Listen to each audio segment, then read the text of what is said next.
Bonjour à toutes et à tous. Les hôpitaux et les EHPAD tirent la sonnette d'alarme. D'ici 4 ans, il manquera 86 000 professionnels du soin en France.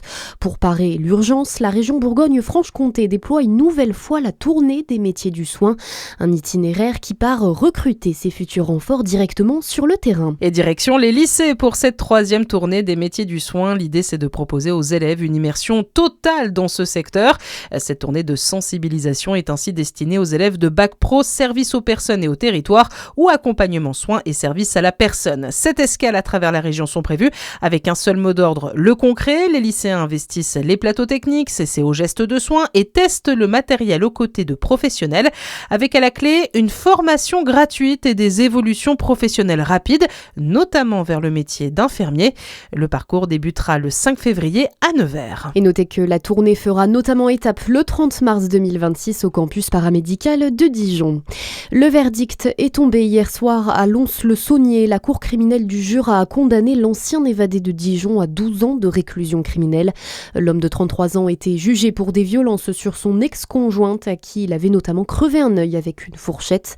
Malgré ses dénégations à la barre, la cour a suivi une partie des réquisitions, assortissant la peine d'un retrait total de son autorité parentale. Le début des indemnisations en Saône-et-Loire, 6 mois après les violents orages de l'été dernier, la préfecture a confirmé hier le déblocage de l'indemnité de solidarité nationale.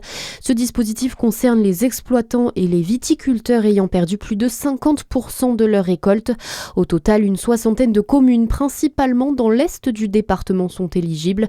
Les professionnels impactés ont désormais quelques semaines pour déposer leur dossier de compensation.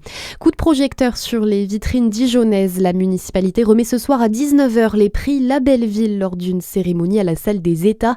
Pour cette 11e édition, un jury composé d'élus et d'architectes des bâtiments de France qui vont récompenser les plus belles devantures, vitrines et décors de Noël parmi 71 candidats.